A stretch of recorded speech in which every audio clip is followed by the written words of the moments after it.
Welcome to By Definition, a podcast where we help you to decipher the true meaning behind the words you say and the things you do, so that you can rest assured that your words and actions align with your true intentions and purpose. I'm your host, Jeremy Hendricks, and today I am very fortunate to be sitting with one of the most interesting people that I've ever stumbled across on the internet. This guy is a triple threat, maybe a quadruple threat. I'm not even sure. He's an author. He's a researcher. He's a businessman. He's a common law attorney. And he's the man with quite possibly the most serious cucumber fetish in the world. Maybe we'll talk about that today. Without further ado, please let me welcome Brandon Joe Williams. Welcome, Brandon. Thank you for joining us today. Hey, I don't have the cucumber fetish. All the people watching my videos do. Okay, I just picked it up off them. Okay, I don't even.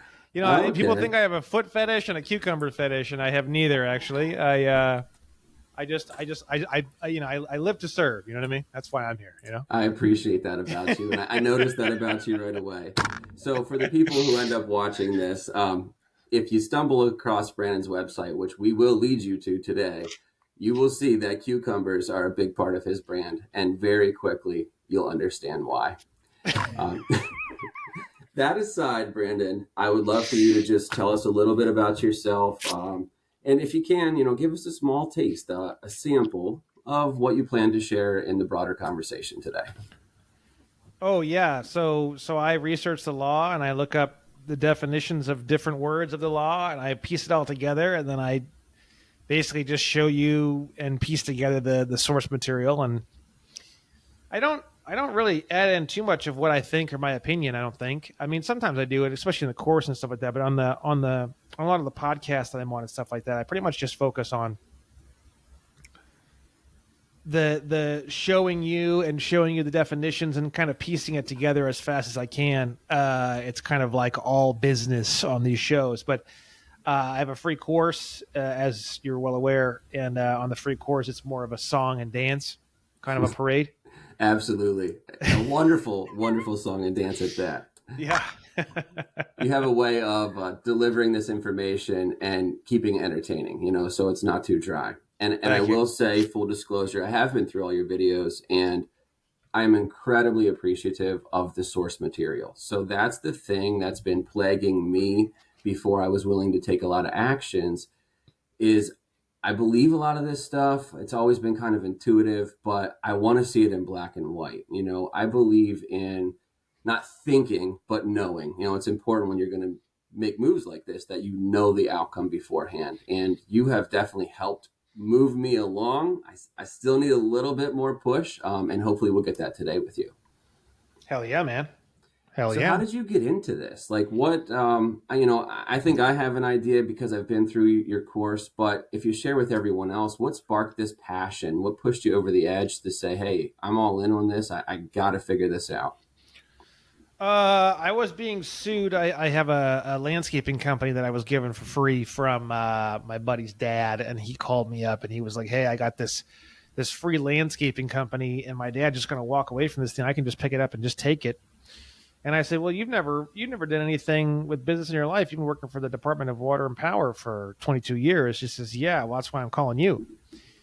And so we talked for a while, and I was already thinking about getting involved in landscaping because my other best friend was a landscape salesman and design, and he was pissed off at his job.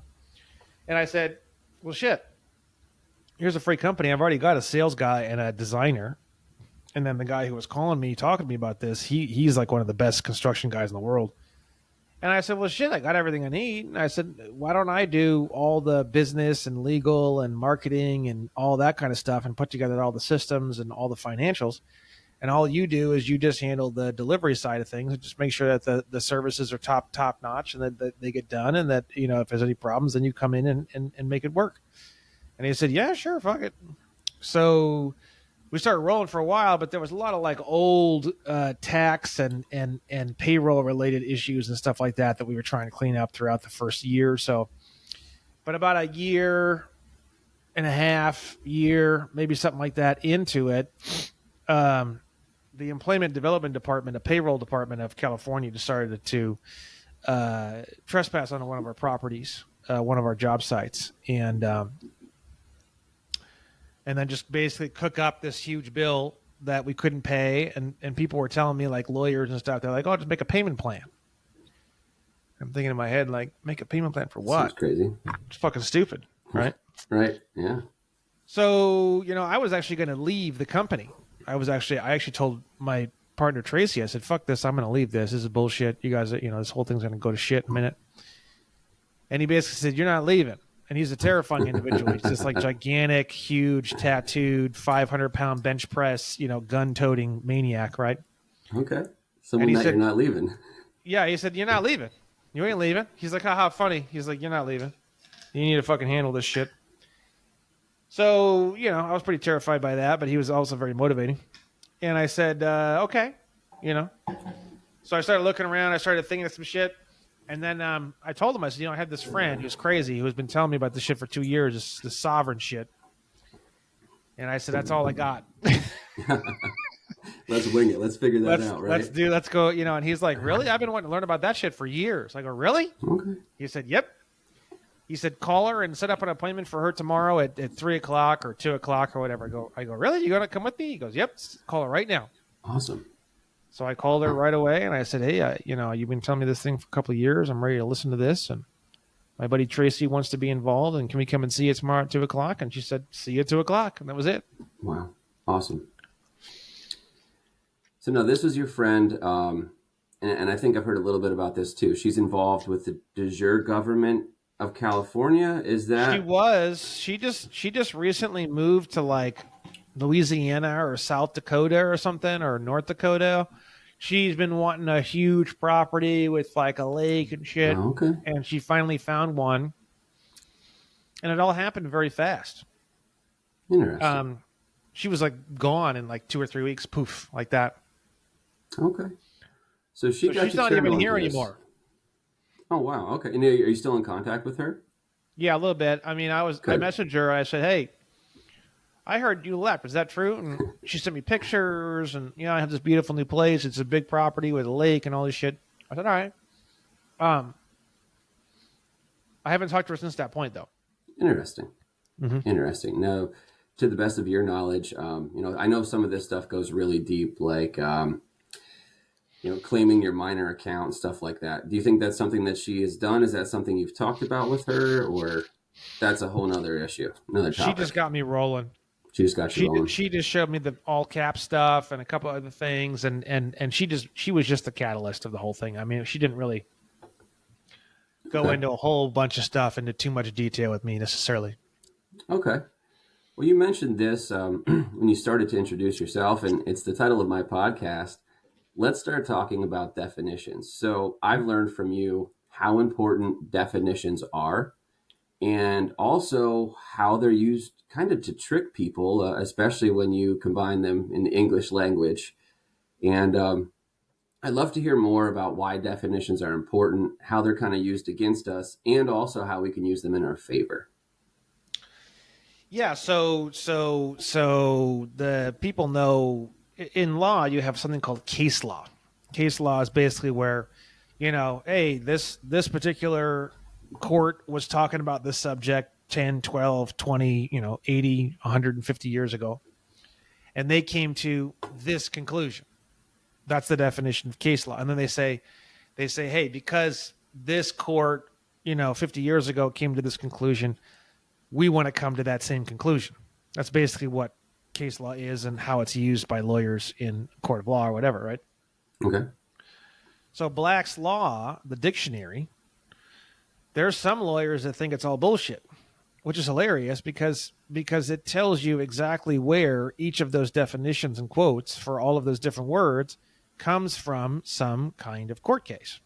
So all of the definitions in Black's Law are, by definition, case law. And therefore precedent, right? Therefore precedent. I mean, it's all kind of bullshit because the real truth is, why are we talking about interpretations of law when we should be talking about the statutes themselves, which is what I do. Good point. But the real truth is the fact of the matter is that it is primarily a law in this world as it is currently, it's not even really the battle of law. It's the battle of the interpretations of law, which is really sad. But that's kind of how far this thing has degraded, essentially, right? So what I'm trying to do, as best as I can, is I'm trying to clear up all the different definitions, and I'm trying to have a clarity of the statutes and the laws themselves, Okay.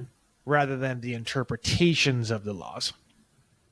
Okay. So some people would say that our judicial system has been taken over at this point in time. So with your path, does that have an effect on it? If that's true, like I said, some people would say. I won't say one way or another. No. I mean, it's My fear is a rogue court, for example. So that's something that we don't have to be concerned about. The judge just kind of goes rogue, refuses to listen to your arguments. I think that's what some of us who've been interested but not taken the leap, that's a fear for a lot of us. So how could I feel comfortable about that? well, there's appeals courts. There's also another court where you can actually sue other judiciary type people. Let me see if I can find that. I think I do remember where I have that. It's the United States Court of Federal Claims, USCFC.uscourts.gov. I remember somebody telling me that this one here is where you go for filing a complaint with a judicial situation, kind of a thing. So there's resources for this. There's appeals courts. There's all sorts of resources. So just because one judge isn't going to let you, whatever. But the other thing is too is that the whole point of litigation, as I'm learning now, because I'm just now starting to get into the really heavy litigation side of things, the key to all of the litigational side of things is to press your claim. Okay. So you just keep pressing your claim, and just keep pressing it. I mean, the guy that I'm learning from right now, according to him, he's never lost a lawsuit because every time that the judges start to play those kind of stupid games, he just presses it harder. Okay. And just pushes the whole thing back into it, Court is, in a way, maybe like a tennis match or a volleyball game. It's just kind of a volley back and forth until somebody, drops the ball. Is that kind of an accurate depiction? I mean, I'm sure there's a little bit more to that, but yeah, that's pretty much it. Okay. Interesting. All right. So you've taken this information that you've spent tons and tons of time to research, and you have made yourself a state national. Is that correct? Yeah. I mean, at this point, we just call it a national because it's just a national. It's I'm making a lot of adjustments on my website to change that around because it's not really it's national of a state. So okay. It's sort of like you're a national, but what's the definition of a national? Is someone who has permanent allegiance to a state. So it's one of those things where then you clear up what state means, and state just means any group that is kind of like culturally on the same page. Essentially, it doesn't even mean the 50 states. It means any group.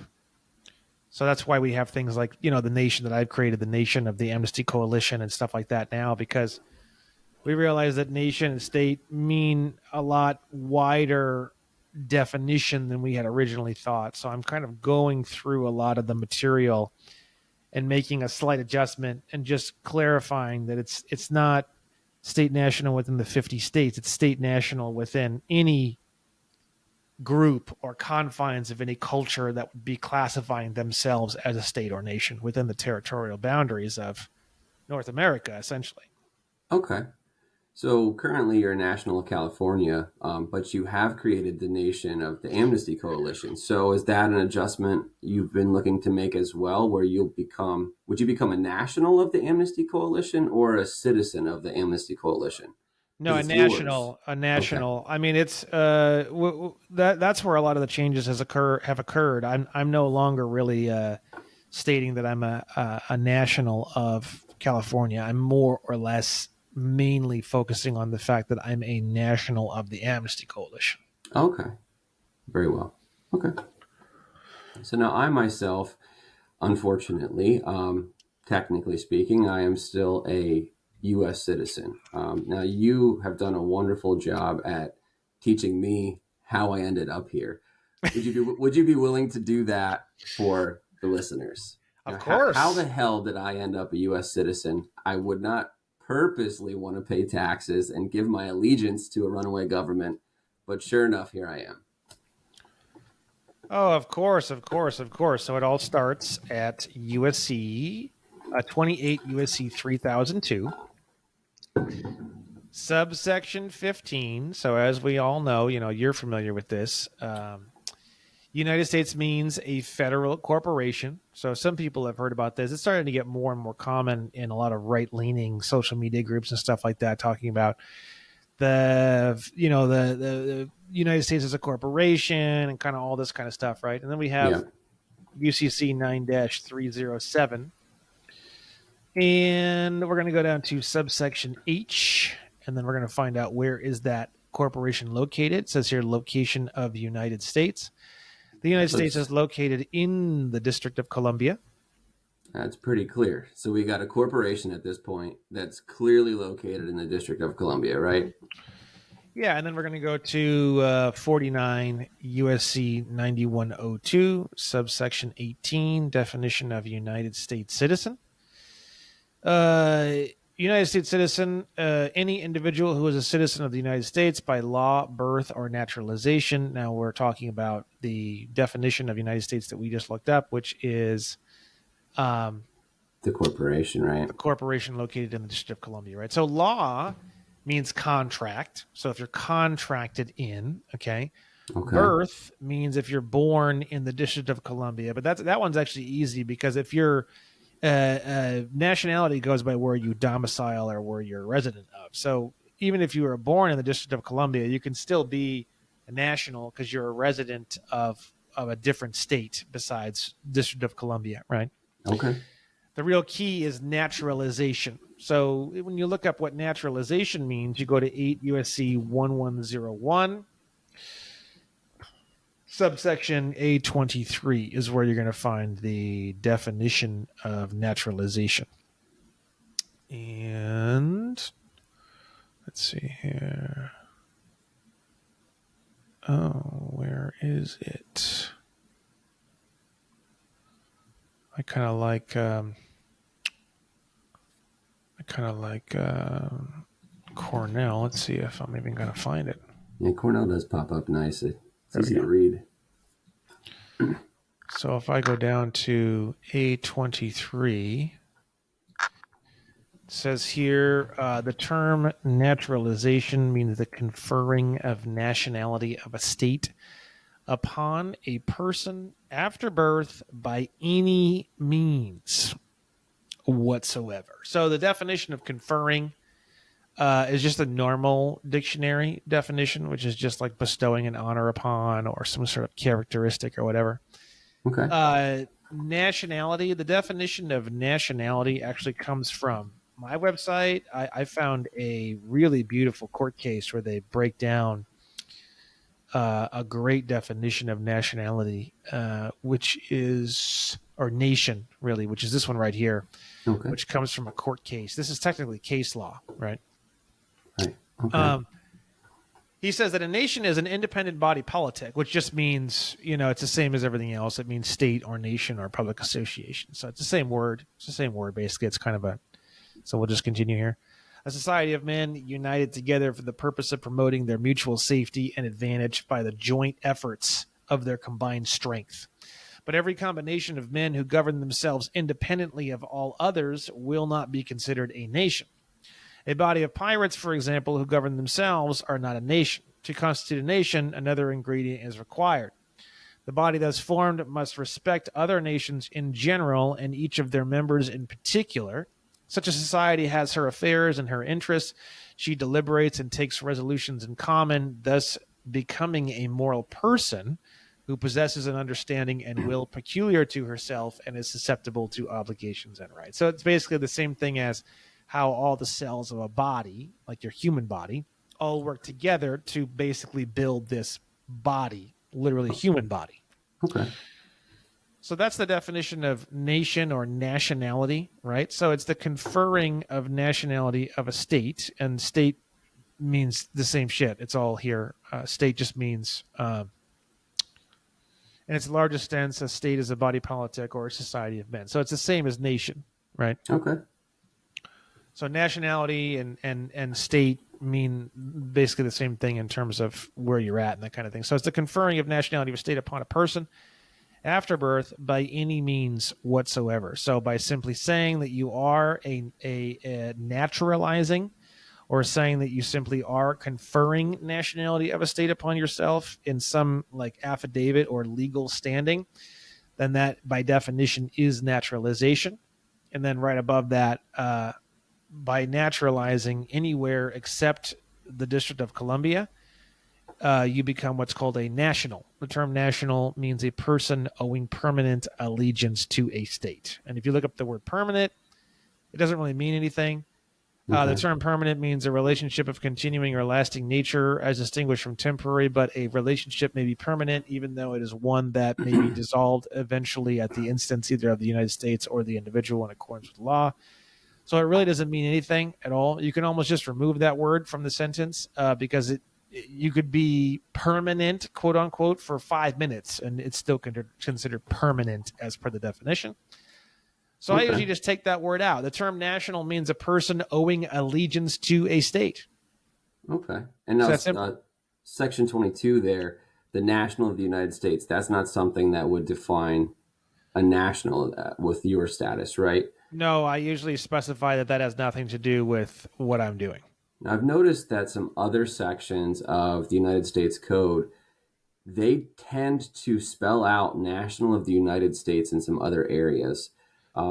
Is that a concern at all, or do I have to worry that it's referring to me as a national of a state versus a national of the United States? No, I mean, because you can always clarify. You can always clarify whatever it is that you can always write up affidavits or attach papers or write shit in the freaking in the borders of the paper. Or you can always specify or be specific or do whatever you need to do to make sure that that doesn't get lost. You know what I mean? Okay. I have to ask.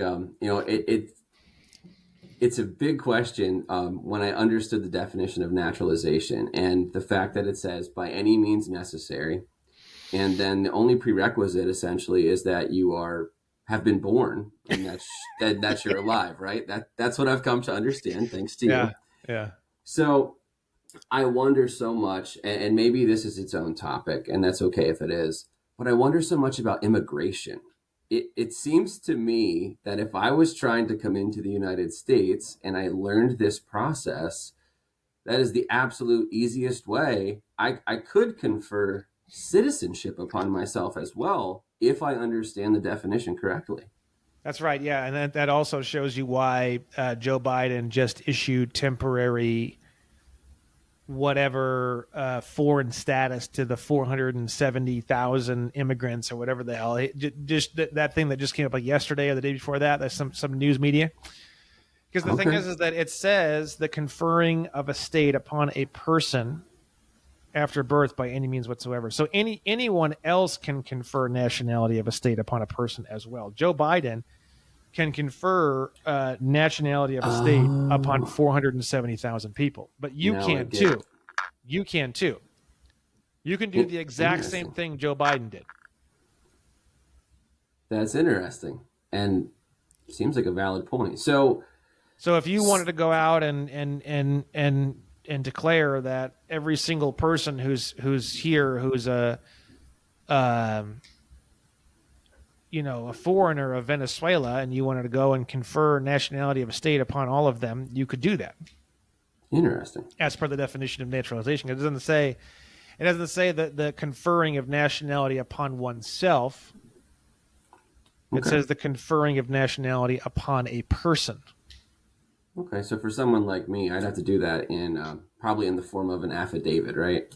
Yeah, and that's why it's so interesting because people ask me like, can I can I do naturalization with my kids? And it's like, well, yeah, of course. You could technically do naturalization on me. I mean, I would Interesting. Okay. be kind of pissed about it. I mean, but technically speaking, you can So literally you'd have file. to rebuke that if Yeah.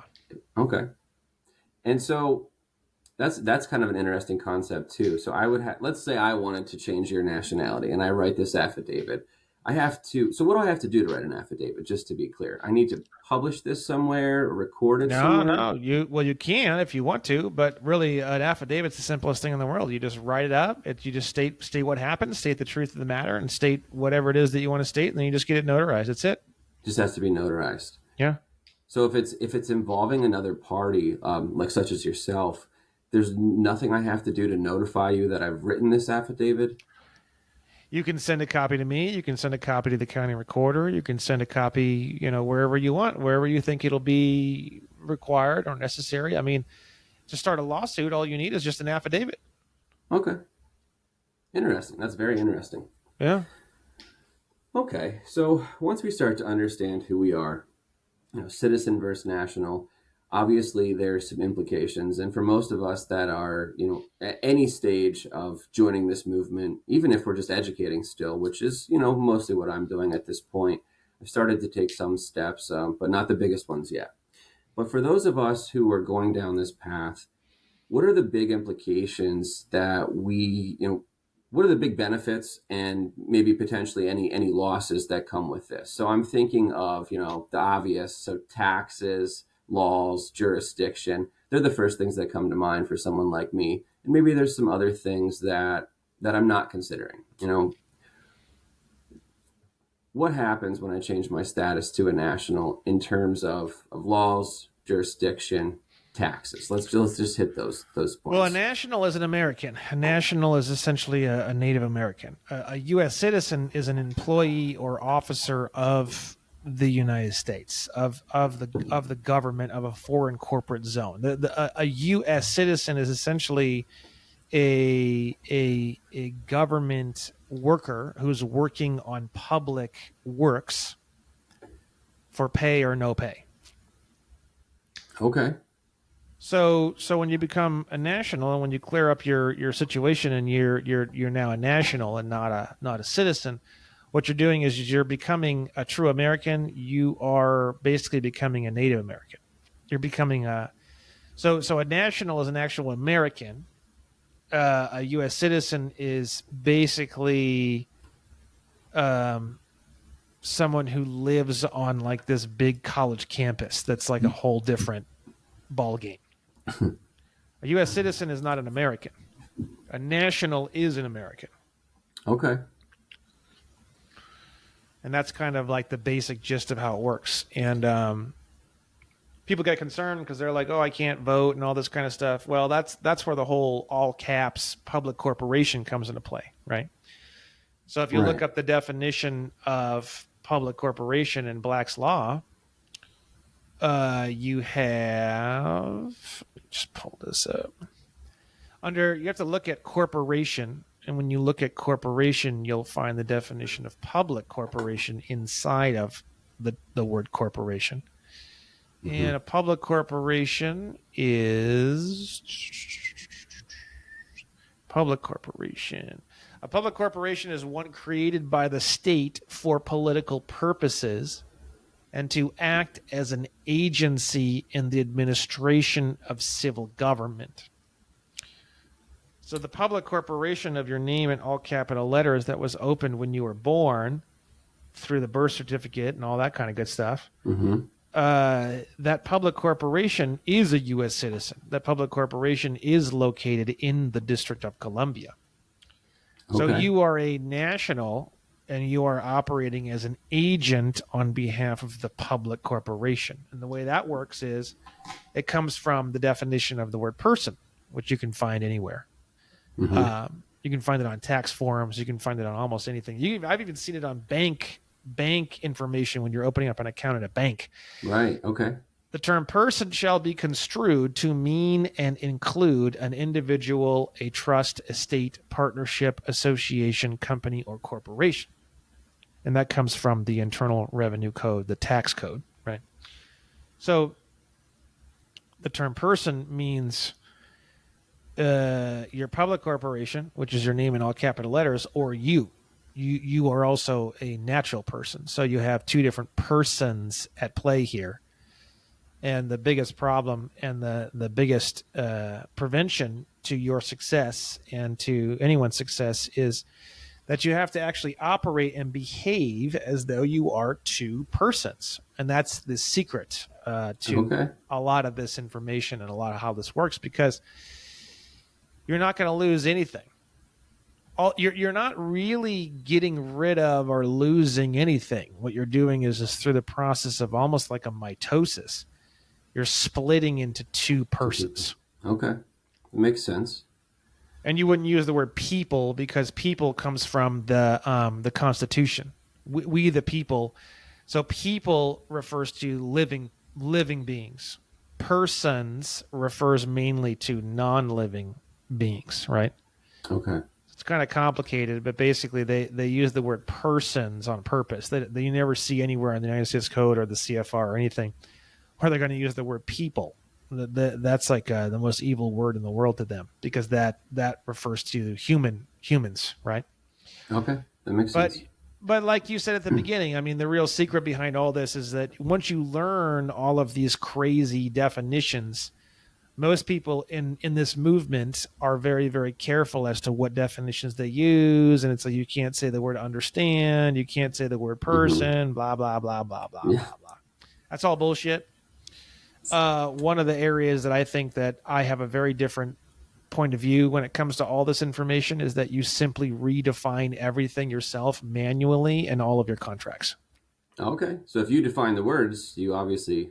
If you define the words, or if you redefine the words any way you want, then if they don't specifically rebut every single definition of every single word that you've decided to write on your document or that you've mailed to them, then those definitions then become activated for all contractual exchange between yourself and that entity, right? So, for example, on my website, I have a cucumbers law, right? Yeah. And it's a whole dictionary that you can actually just notarize and send into. I just did a bunch of work on it today, actually, because I haven't looked at it in a long time. And it actually changes all of the definitions of all of the key words. I actually, back in May, sent that to all 3 major departments of the government and then all 15 sub-departments of the government. And I got back the cards that state that they did receive those parcels, and I never received any word or anything back from any of those organizations. So after, I think it was 60 days, or maybe 30 days, I forget, all those definitions that I had sent them became activated in all contractual situations. Between you and any of those agencies, right? Yeah. Okay. So the thing is that what you're doing is you're able to just reprogram the matrix itself by redefining the words. Okay. And if they don't rebut all of those definitions, then those definitions become the definitions that are used in the contractual situation. Okay, that makes sense. So how does that affect like the parent-child relationship? So if it's a corporation, you've redefined those definitions for the parent corporation and their sub-corporations. Any contracting with those sub-corporations, would those definitions apply? You would decide all that. Oh, in your definitions page. Yeah, so you'd literally, I'm not kidding, like you literally program the entire thing A to Z however you want.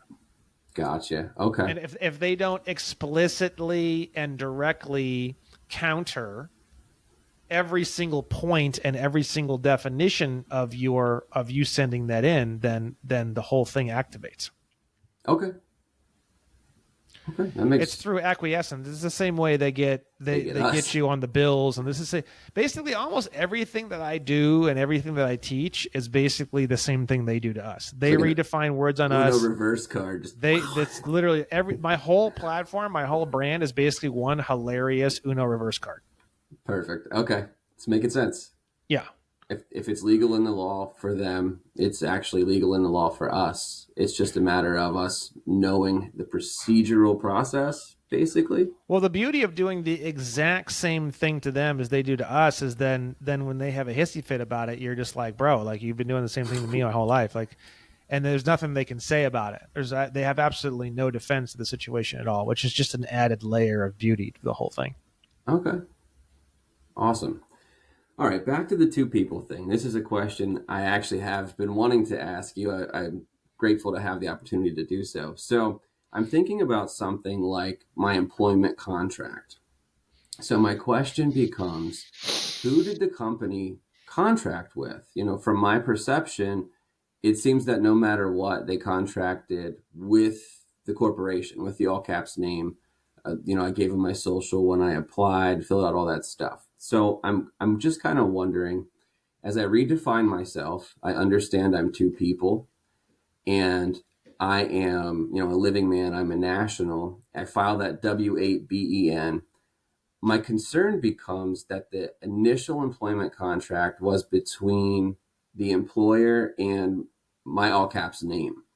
So I'm wondering if there's any like legal issue with me trying to, maybe I'm looking at this the wrong way. I feel like the contract is between the all caps name and the employer, but I'm trying to take the money over to the side as a living man. And I'm always thinking like, how are they going to try to pinch me, right? So I'm just thinking in terms of that. Is there anything illegal with that? Or I'm just a little bit confused by that. I think you said a solution you found was opening a trust also in your all caps name so that you could take those checks, kind of over to that trust. I think that's a great idea. I'm just looking for that little piece where I want to, feel confident that it's quote unquote legal, and I don't have to be concerned that they're going to find a way to come after me. Well, that's the beauty of having like a power of attorney.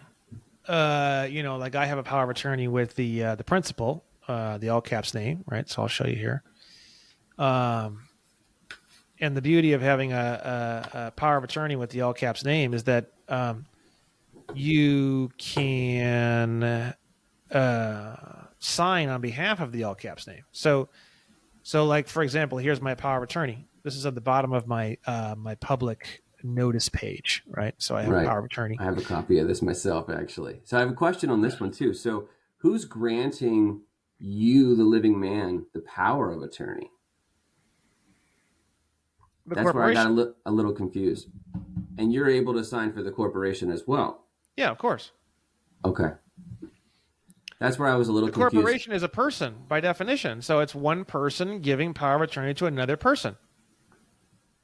Okay. And you're the signatory agent for the corporation. Of course, yeah. The banks. And then you're also the actual living man. Every time you sign a check on behalf of your personal, your business banking account, it says authorized representative. It's got your name in all capital letters. So if the banks think that you're the authorized representative, then everyone else does. I mean, I don't see why not. It's sort of like it's almost like a lost child. Like, if you weren't the authorized representative, then who would be? That's a valid point. Okay. So all you're doing is just claiming that property and then creating a power of attorney over that property. And then at that point, you have a situation where, you can you're signing on behalf of the all caps corporation all the time anyways. I mean, you really don't even need a power of attorney. I just like it because it clarifies the contract. And that way, if anybody ever asks, what is the contract? Or if it ever gets into a court of law, it's like, you've already got a whole contract with this thing. Okay. Makes it real clear. So you also got to think too, like 15 USC 1 makes it, up to $100 million in fines if you fuck with, commercial activity and that kind of thing. So the beauty of having a power of attorney or it also says contracts and 15 USC 1 and that kind of thing. The beauty of having a power of attorney is that it gives you a lot of protection because the Constitution says that they can pass no law impairing the obligation of contracts. So if you can prove that you have a contract and you can prove that the contract is active, then by law the government does not have any right or ability to meddle with the contractual obligations of that power of attorney. It's almost like a clarification of the trust itself. That makes sense to me. Okay. So then what you do is you can sign on behalf, you can sign anything at that point. Like, for example, when I opened my Treasury Direct account, which I'm still waiting months and months and months. I'd love to hear more about that. I don't know anything about it, and it's not something that I really want to focus a lot on, but I Okay. did go ahead and fill out the documentation to open it, and they instantaneously blocked the account because the way that I opened it was really super weird to them, which obviously it was. So they wanted me to, at the bottom of the TDA, it says, when you open it, it says that you verify that you are a U.S. person. So I stopped right there, and I was like, well, shit, I'm not a U.S. person, so what am I going to do? So I signed by and then human name / agent for all caps name / principal. Okay. Now, I felt okay doing that because the principal is a U.S. person. Now, once I did that, they blocked out the account, and then they made me fill out an authorization form, and I signed the authorization form the exact same way, got it notarized, and I mailed it in. That was fucking ages ago. Never heard a goddamn thing since. So who knows if I'll ever see that thing open or not. They told me it was like a 16+ week wait. So we'll see if I ever see that. I don't really care if I do or not, to be honest with you. But the way that works is basically once you get the power of attorney in and you really understand how the relationship works, is that you can kind of sign either way. You can sign however you want. You can sign as a U.S. citizen. You can sign as a non-U.S. person, a U.S. person, non-U.S. citizen. You can do whatever you want, because when you're signing as a non-U.S. citizen, you would sign the human name. When you're signing as a U.S. citizen, you would sign as the agent on behalf of the principal. Okay, and both stand in law. Yeah, both are fine. And you would just write without prejudice. Awesome. You can write without prejudice above if you're signing on behalf of the corporation, you would just write without prejudice. Okay. So you're saying I'm human and I'm the agent on behalf of the principal. I have limited liability because this is a corporation, just like any other corporation gives you limited liability. I have limited liability here, and I'm signing on behalf of the person called Brandon Joe Williams. You see? Yep. Okay. That makes sense. So you don't lose anything. You just split into two persons, and then the first person that you thought you were still stands, and you still get all that the same way. And then now you have the secondary person, which is the national, which is outside the system. So you're operating inside and outside the system at the same time. But you yourself are no longer actually in the system. Because I'm the living You're operating human man. You're operating your public corporation from afar, like a marionette with like strings. Okay. But I'm the operator, and I'm entitled to the proceeds of that corporation, right? Exactly. Okay. So as I'm these two people, you mentioned the Constitution, and we'll talk about the Code of Federal Regulation, United States Code, the UCC, the Constitution. Do all of these things apply to both people? So the all caps name and then the living man, do they apply to both? A question I wanted to ask you is, they pretty much only apply to the public corporation. Okay. And so the Constitution essentially was written by the Constitution people. applies to human beings, but pretty much everything else, the UCC, the USC, and the CFR, those only apply to the public corporation. Okay. And then this leads us down another interesting path, which you're starting to get into now. You've been talking about it a lot lately on your latest podcast, but money. Let's start. Can we talk money? So I know you're after infinite money, but before infinite money, there's a couple steps. There's HJR 192, the Emergency Banking Act of 1933. Tell us about the obligations of the U.S. and who are the creditors, who are the debtors. I've learned so much. How can you clear that up for us? So if you look at 18 USC 8 is very, very clear. I actually melted this like long-term banker's skull recently. He's like a 17-year veteran. He's a executive banking expert. I practically killed him the other day showing him 18 USC 8. And showing. I'd love to talk about that if you want to go in depth. I'd love to hear more about that.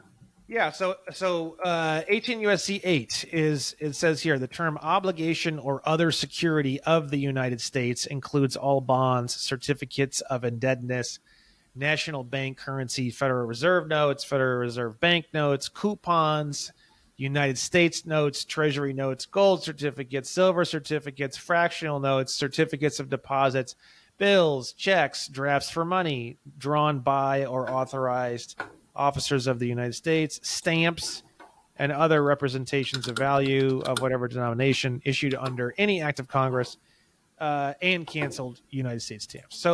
So if you look at that, basically what that means is in the Emergency Banking Act of 1933, when they took away all the gold and silver coins, it says in Article 1, Section 10 of the Constitution that no state shall make anything but gold and silver coins a tender in payments of debts. So basically, money by definition was only gold and silver coins, right?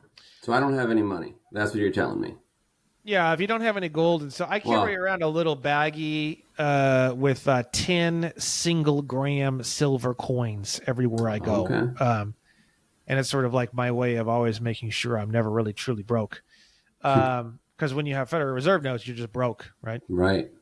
So what they did was they took away all the gold and silver coins in the 1933 Emergency Banking Act. So they basically said, hey, no problem. Don't worry, guys.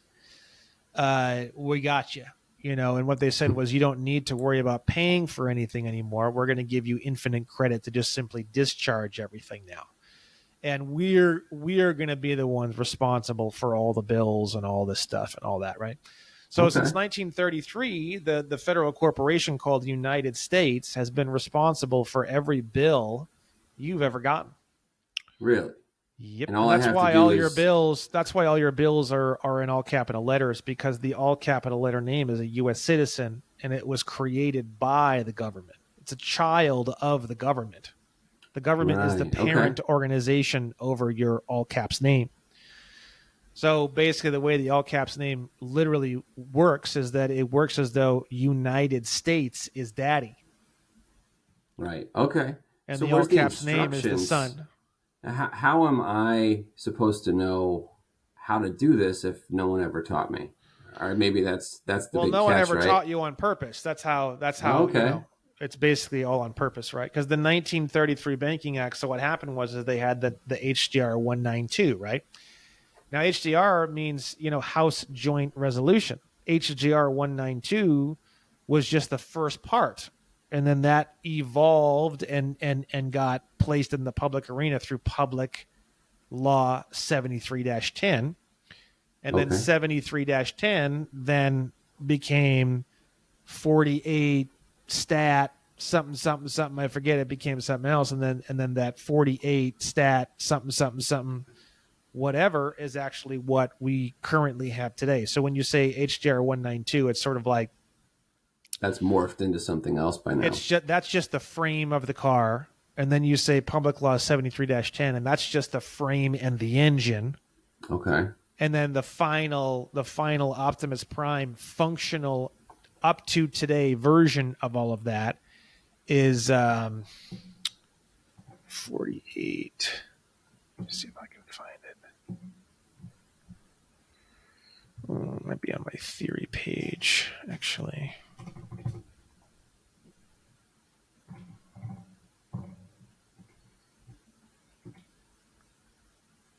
Yeah. Chapter 48, 48 stat 112. Okay. That is basically what. That's what our money operates under right now? If you say HJR 192, they won't do it. If you say Public Law 73-10, they won't do it. If you say Chapter 48, 48 stat 112, they'll do it. Okay. So I have to call that out when I am sending in a restrictively endorsed instrument? Or... No. You can. You don't have to, because the thing is that they cut all this shit up too, and they sprinkled it all through the United States Code. Like, for example, 18 USC 891. But there's other areas too, like 18 USC 891 says the repayment subsection 4. It says the repayment of any extension of credit includes the repayment, satisfaction, or discharge in whole or in part of any debt or claim. So repayment and discharged actually mean the exact same thing in law, and that comes from your 48 chapter 48 stat 112 that comes from your 18 USC 8 obligations or other securities of the United States. It comes from, so you can actually find this stuff sprinkled around kind of randomly too,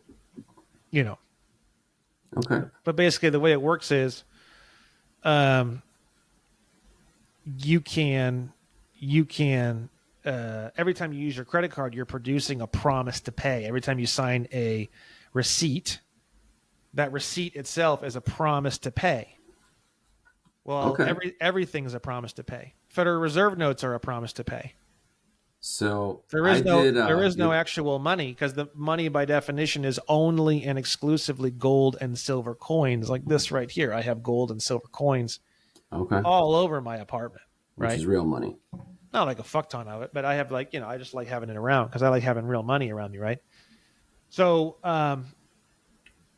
so if you're not using gold and silver coins, then what you're doing is you're just moving around basically promissory notes. So every time you use your credit card, you're actually manufacturing securities.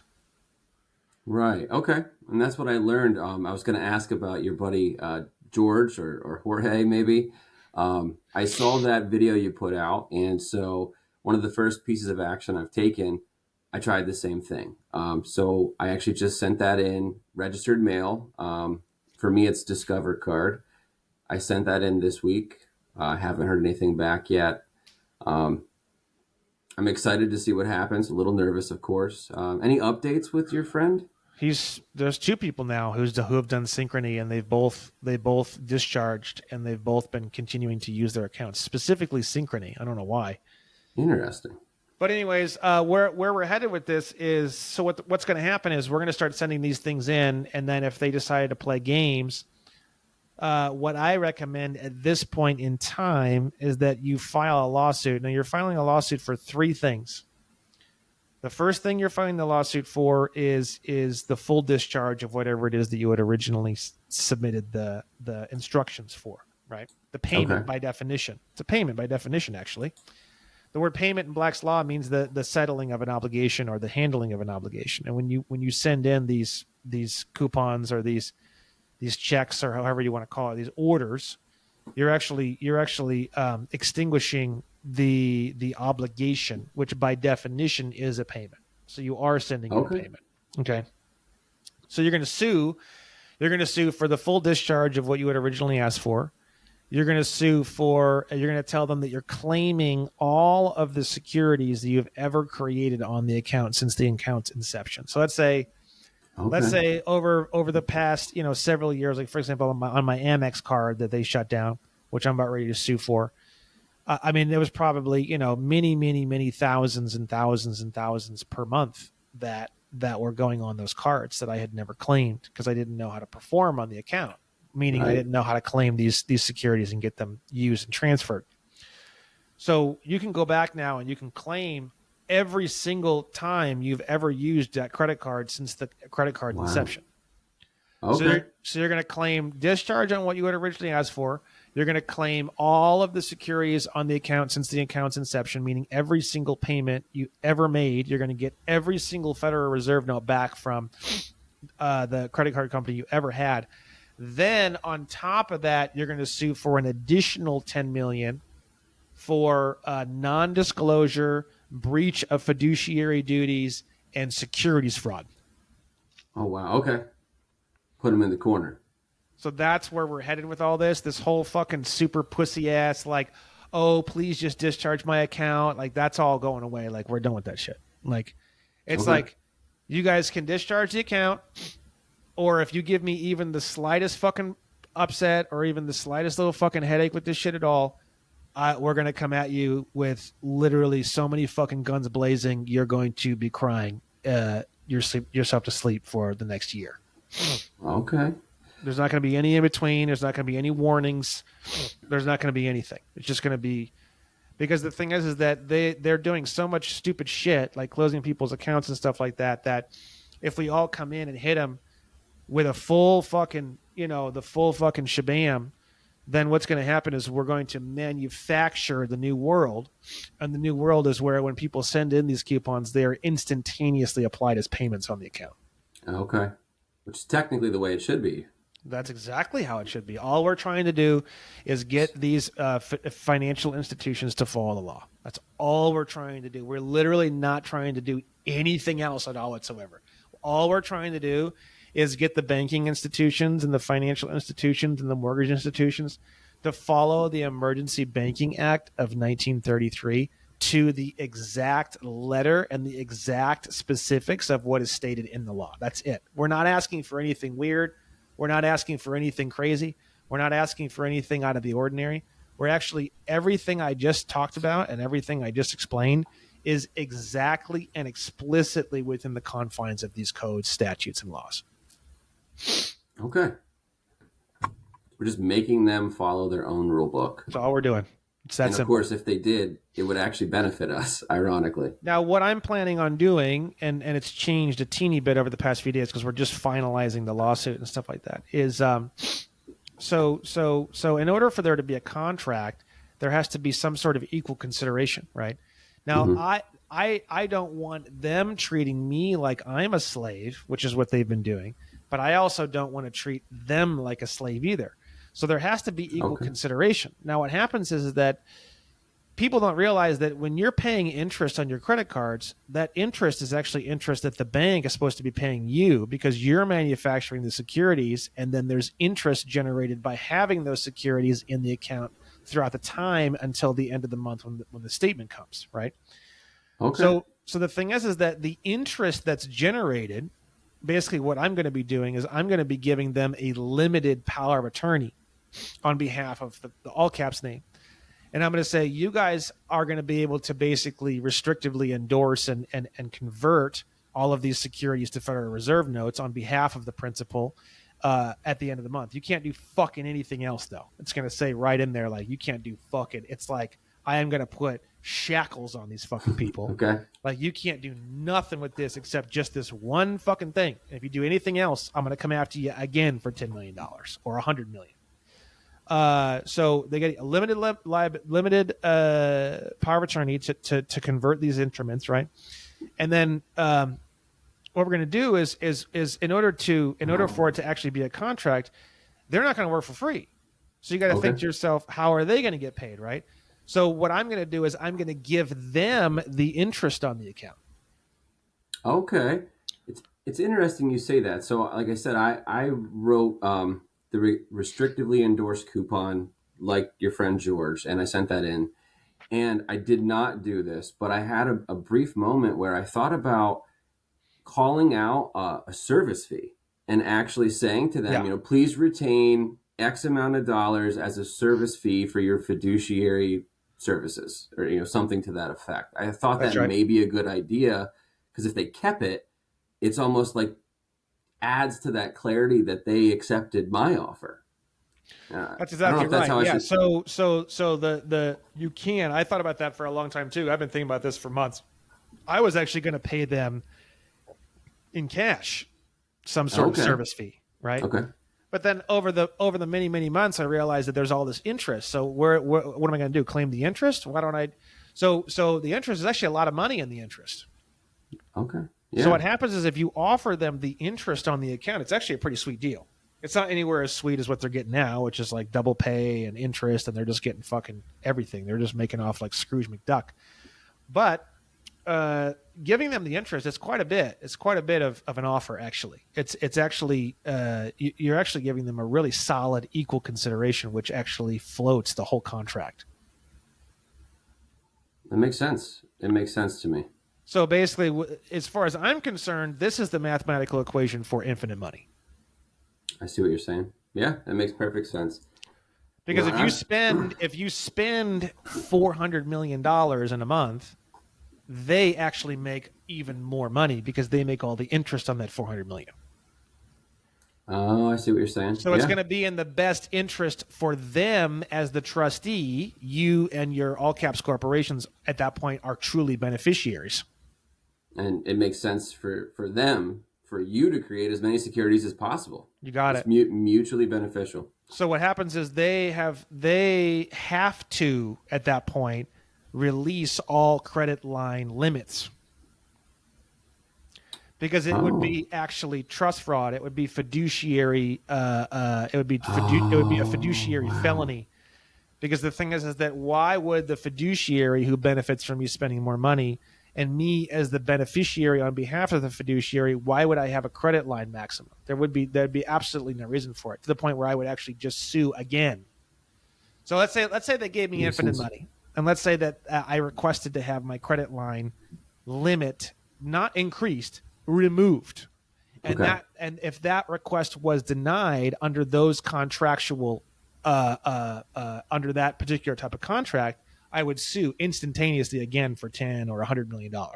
Wow. Okay. And to be clear, have you personally made this request yet with any of your credit cards or? I have written conditional acceptances that where I did, but at the time, this was last year in December, I Okay. didn't really totally understand how all this works. I had some of the pieces, but I didn't have Gotcha. all of the pieces. My requests were ignored, and then recently I sent in a series of requests where I had claimed all of the previous securities on the account.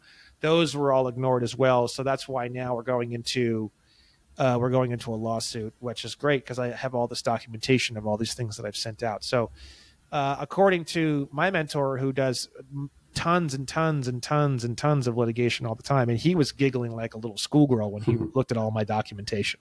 Oh, that's fantastic. He's like, this is going to be really crazy and really fun. So we've got everything we need. I finally understand how it all works, and I finally have a really, really great offer that is going to be great for my creditor, and it's also going to be great for me. And it's going to clean everything up. It's going to clean up the trust. It's going to clean up the trustee beneficiary relationship. It's going to have equal consideration. In fact, they're actually getting the better end of the deal because the thing is that they have to do very little work to get a whole lot of interest money. Okay. Makes sense. I mean, if you wanted to be really, really like stingy with your money, you could always offer them like a $400 or $500, like flat, monthly fee in exchange for them just administering the account. But the only thing is, at that point, then they would have justification for putting a credit limit on your account. Because it's not necessarily equal consideration at that Yeah. point, right? Well, yeah, basically, yeah. Okay. But when they get paid based off the interest, and the more transactions that they convert for you on your behalf, then the more they get paid. That makes sense too. Okay. I really like the idea of, essentially you're contracting them in instead of the other way around. Oh So, yeah, you call all the shots. You are the one in charge. You are the beneficiary. okay. Let me throw this wild idea out there. So I'm one of those people who've been nervous about not paying taxes. At the same time, I really want to get, the Form 56 filed. I want to change my status. Why would I keep giving my money away? So I came up with this idea that would maybe, satisfy my mind. And it's very similar to this. So I thought about going through all the steps, making, where I feel comfortable that very clearly in law, I'm not responsible for any taxes. So it's not that I'm not paying, but I'm not responsible for them. And then purposely sending a letter to the IRS to contract with them to voluntarily offer a flat rate. Like, let's just say I want to voluntarily offer you 10% for 2023. And my thought process by this is I'm already paying much more than that now.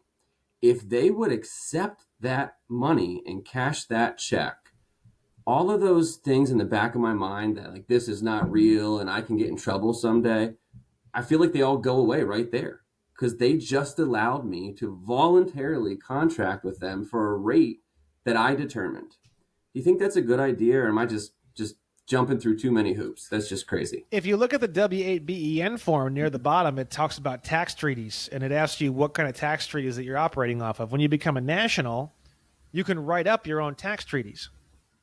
Oh, so essentially that's what it would be. You're basically writing up your own tax treaty. But the thing is that if you're a non-resident alien, you don't have a tax liability. So if you send in a tax treaty, to them it's just free money. They're going to accept whatever you send them. Okay. See, I was hoping by accepting and cashing my check, it kind of closes the contract where it's making it clear that they're accepting that payment and that's a final payment. I mean, as per 26 USC 1.871-1, non-resident aliens only have a tax liability on income made from the District of Columbia. Right. You also got to think this. You also got to think too is that when you crack infinite money, you no longer have income. There is no income. It's all just credit transactions and securities manufacture. There is no income. That's a good point too. So I guess my employer technically pays me in promissory notes. I suppose. Everyone's employer pays everybody in promissory notes, unless you're getting gold and silver coins. That's such a good point. The SEC actually has jurisdiction over every single transaction everywhere in this country.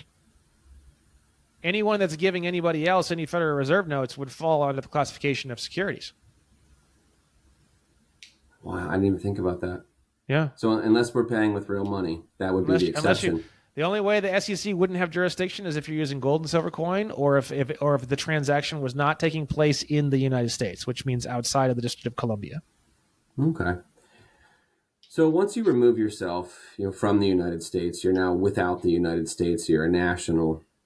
This enables you to do some different things in business as well, right? One of them is what you've done, to save your landscape company, and that's to privatize the business. So how exactly does that work? It kind of sounds simple in theory, but I would assume, nothing is that simple. Yeah, so I've never really covered this, I don't think, in any show. Maybe I have a little bit. So this one is going to take me a moment to find. Sure, take your time.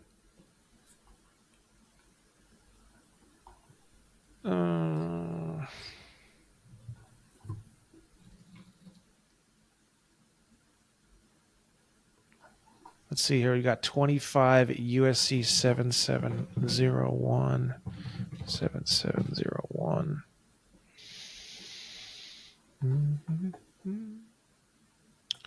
Definitions. Let's see. Subsection E2. Let's see. Do you want to share your screen? It sounds like you're getting into something interesting. Yeah, give me 1 second here. Sure.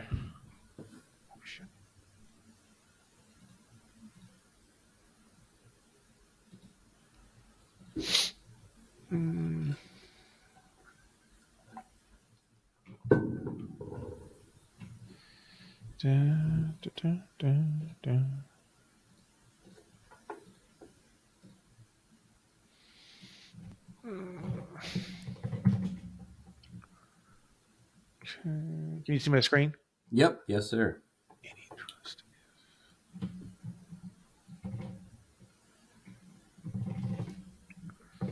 Okay. Yeah.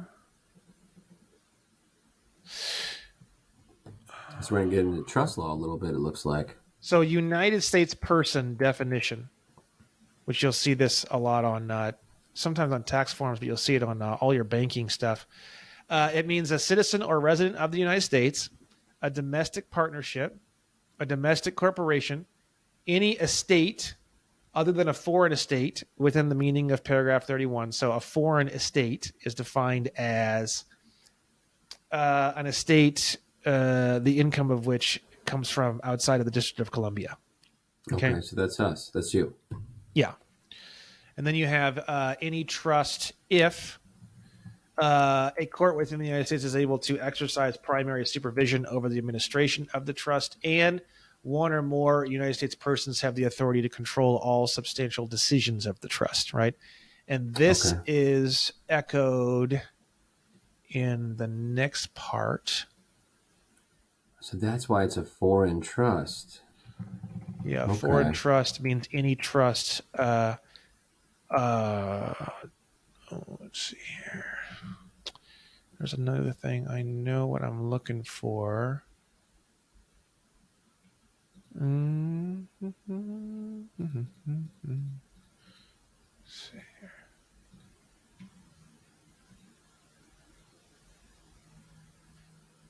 use courts. No.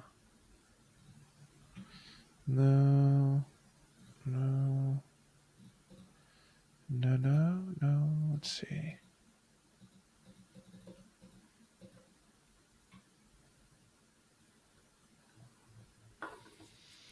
Maybe it might be in here. Let's see. Actually, damn.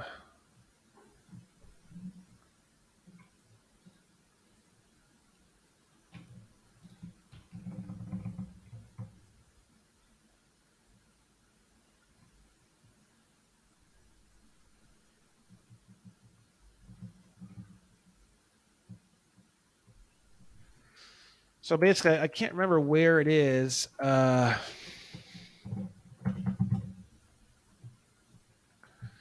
there's a section that talks about. Let me see if I can just find this real quick.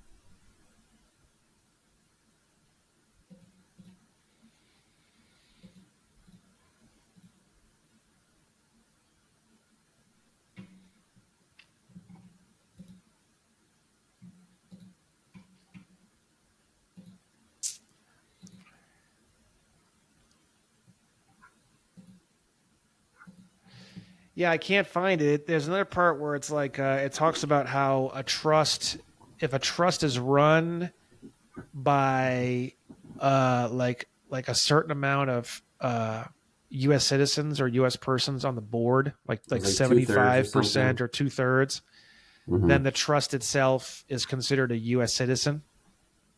Right. I think I've seen that before too. Okay. And that so you basically don't have that situation then, right? Yeah. So if you have the trust itself is not located in the District of Columbia, and then the people who run the trust are not U.S. citizens or U.S. persons. Okay. Okay. And you have to have both. You have to have both elements. Gotcha. Okay. So if you want to privatize a business, you're going to take your assets. You'd have to be the grantor if you already own the assets, right? No, you're the trustee. In the creation of the trust, though, you're granting. Yeah. You're the grantor when you create the grantor it, but the and then the trustee. Yeah. And then who would be the smartest person to name for the beneficiary? Like in my case, I have a young daughter, so I think if I was going to set up it's private. You don't even put that information on the trust. Oh, okay. On the trust documentation itself, the beneficiaries are not listed. I see. Okay. Only the trustees and the co-trustees and the successor trustees are listed. I see. Okay. The beneficiaries are considered totally private, and their information is not placed on the trust documentation itself. Okay. I did not know that. Okay. That makes sense then. That was the part I was confused. I thought if I'm transferring my assets, I definitely start as the grantor, and I want to be the trustee, but who is the appropriate beneficiary was really my big question. And I read somewhere that most trusts, they dissolve when the beneficiary turns 21, depending on the state. And that's where I started to get confused. And maybe I was looking at a certain type of trust. And maybe that's why I was getting that type of information. No, all trusts are just contracts. They can dissolve whenever. They can do this. They can do all sorts of crazy things. They can shift. They can do, it's literally just whatever you write in the contract. It's the trust is just whatever. So literally it can last 100 years. You can do whatever you want. Okay. Yeah. Okay. That makes sense. You can put power of attorneys into it. You can do this. You can do that. You can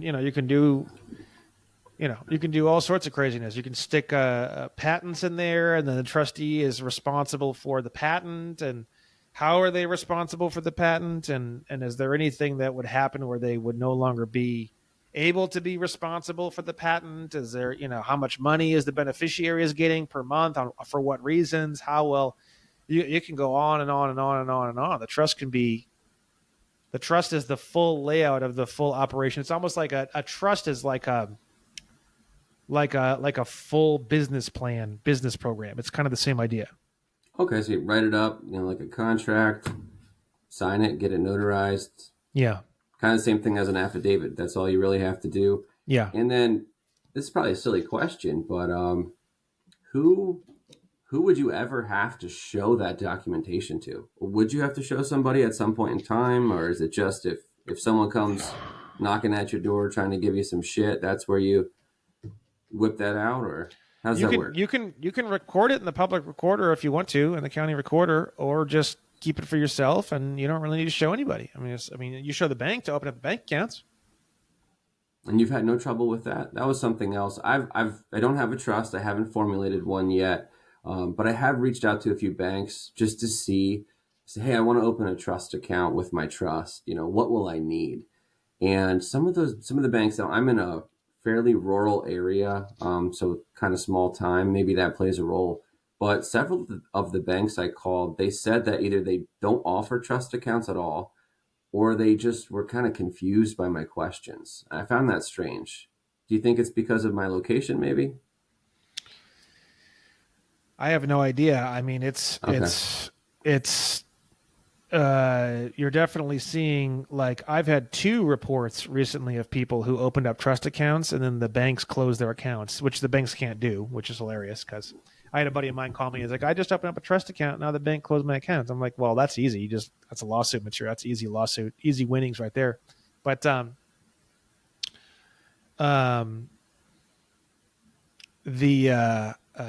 don't know. I mean, there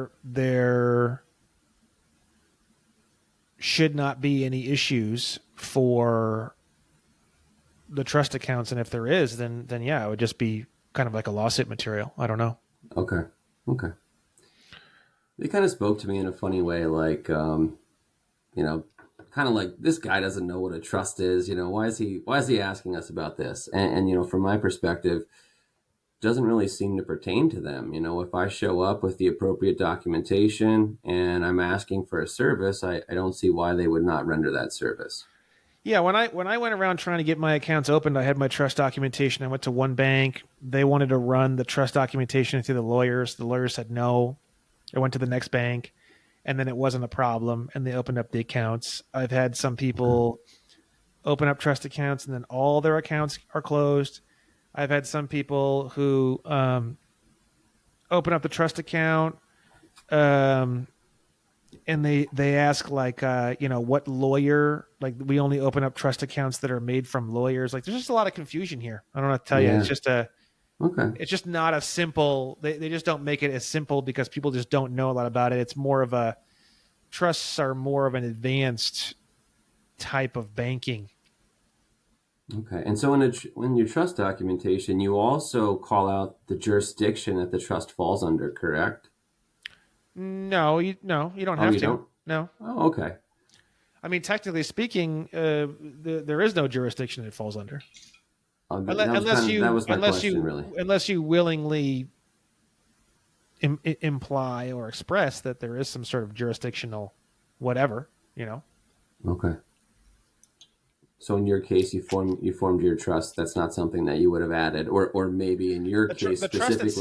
The trust itself can be outside the jurisdiction of the United States, and then the United States can offer you a contract, and then you can willingly show up to the court case or whatever under general appearance, which gives jurisdiction to the court about the trust, which is what a lot of people do.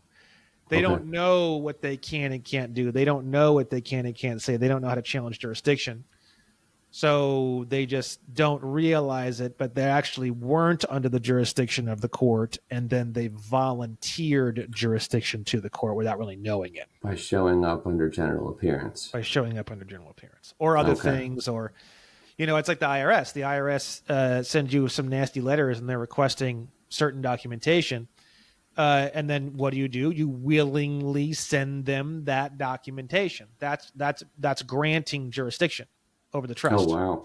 So if I file Form 56, I get myself out of the system, they try to bully me a little bit, and I respond. Did I just recontract with them? No. I don't believe in all that shit. I might have Okay. mentioned some of that in the course. It's been a long time since I did the course. A lot of things have changed. No. You don't have to worry about all that. The thing is that when judges and when a lot of these organizations and the IRS realize that you actually know what you're talking about, they all just disappear, man. They disappear Really? so fucking Okay. fast. It's like Wile E. Coyote back in the cartoons. Is you just see the outline of the smoke of their body as they're pew, you know what I mean? Perfect. Okay. Every lawyer, everything that contacts me, I send something back or I talk to them on the phone, and they disappear so fucking fast. It's unbelievable. Okay. So you've not had any real issues yet. Nope, they just vanish. See, I think about this, I'm very analytical. I don't know if you've heard of the term analysis paralysis, but that's kind of where I've been stuck in. I'm just Paralysis thinking, by analysis. Yeah. yeah. I'm just thinking and thinking. No, it's okay. And I did that for 2 years. I told Nancy to go fuck herself very politely. I didn't want to hear anything about any of this. And then when I finally got pressed up against a wall, there was a knife in my throat. Then I went to Nancy, and then I didn't fucking do anything or say anything except study quietly for 6 months before I took any action at all whatsoever. And then once I was ready to take action, I took like fucking massive action. just kept going and going. Launched the website, March 14th, 2022, and it was just been every fucking day, all day long ever since. But you're talking about the build up to One Stupid Fuck was 2.5 years. Okay. Right. And then you just got that one catalyst, and then it was on. Yeah, once the EDD started fucking with me, that was it. I was ready to rock. And then once I got my 5-star passport, I was walking up this driveway. I was living up in the hills over here, and I was going up this driveway, and I got the thing, and I opened it, and I started screaming, and I was crying in the dark by myself. It was in the dark by myself. It was like the best day of my life, right? Oh my gosh! And I think I got that passport right around maybe April 20th or April 22nd or something like that, 2022. So it was right after. Okay. It's right after the release of the. So you're almost a year and a half in, and you got 5 stars? No, I had been studying for 6 months prior to that. I started really studying in September of 2021. That's when I started studying. Gotcha. Okay. Right around the same time, October 2021 is when the Chris Hauser videos just started coming out. Right. That sounds about right. And then yeah. So I've had my 5-star passport since. About a year and a half. Yeah, about a year and a half. Okay. Here's a question. Any international travel on this passport? No. Okay. Just curious about that one. I don't see why there would be an issue, but... No, I don't think it'll be an issue. I have the book and the card, so I know it won't be an issue, but I have not done any international travel yet with it, no. Okay. Really interesting stuff. I don't think we specifically called out. We visited a few times, but I want to make sure we take a moment to just call out your hard work. Brandon and all of his information can be found at onestupidfuck.com. That's 1-O-N-E spelled out, stupidfuck.com. I promise you it's worth your time. When you go there, you're going to see a banner across the top. Across the top, that banner, it might be provoking. I'm not sure what the verbiage is today. But I just changed it a couple days ago. So. Oh, did you? Okay. Yeah. Maybe Brandon's found a softer side, maybe. No, it's just different. I changed it to talk about the mobile. So basically, on mobile devices, there's like 2 little lines at the top, and you have to click that to open up the menu. And a lot of people couldn't find that, so I changed the top to talk about that. Gotcha. Okay. When you get to a site, you'll see. But there's a pop-up, like a full-blown, full-screen pop-up that comes up after 30 seconds on the site. Okay, is that going to lead them to the contract killer course? That's where Yeah, I'm they can trying to sign take up them. literally right on the pop-up, or they can go to the contract killer course page. Perfect. And it's super simple, guys. Your name and your email address, and that's it. You could do what I've done and ask all of your friends their email address and then just plug them right in and say, hey, when you get these weird emails cursing you out, open them and watch them, you know? But you got to make sure it's a good friend because otherwise they're going to think you're fucking crazy. Yeah. Of course. Dude, I send out like 300,000 emails a month now, and I'm telling you right now, we get like. I remember when I first started doing all this crazy shit, I used to like really, really tear into people pretty bad, and I'd get all these abuse complaints, and then my email provider would shut down my account for verification. I had to go through all these really crazy, like deep security verifications and all this kind of stuff to get my email addresses to work again. That happened like twice. And then now, like, dude, I get like, I'll send like 300,000 emails. I'll get like 4 abuse complaints, Okay. maybe like 6 for like the whole month out of 300,000 emails.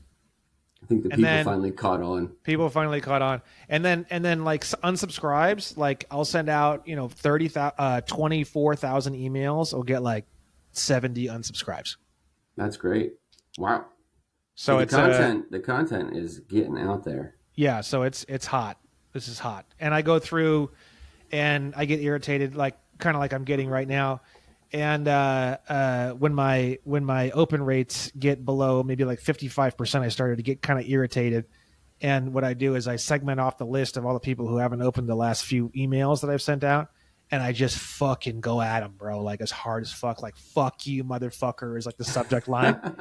And they open it, and it's like, you fucking dumb piece of shit. Like, what the fuck do you think you're doing? Like, not opening my emails. So that was me. I had 39 emails sitting there before I opened one. Did you ever get one of my fuck you emails? Did you ever get one of those? I think most of mine started that way, to be honest. So is that you handwriting those, or at least the subject line? Everything, okay. All of it, the whole thing. I hand type everything that comes out of this thing. Everything, every word. Wow. I admire your hard work and your passion. So how do you find the time? I mean, you're a busy man, it seems, and busier every day now. Well, now things are starting to change a lot because I just left my main day job, which I was working 3 days a week. And then my landscaping company is really operating really beautifully. So now I'm really kind of taking a bit of a break. I'm actually going to be on probably like a couple weeks or maybe 4 weeks, almost like a micro vacation type of thing going on here in a minute. Oh, good for you. But the Williams and Williams thing is really where I'm focusing now, and getting that off the ground. And then the main focus, more than anything else on the planet, everything else is everything in my entire universe is taking a back seat to getting all this litigation off the ground. We've got several lawsuits that we're about ready to start to roll. I just want to get them like at least rolling. You know what I mean? Okay. So the main focus is to get as many of these lawsuits rolling as quickly as possible between now and the end of the year.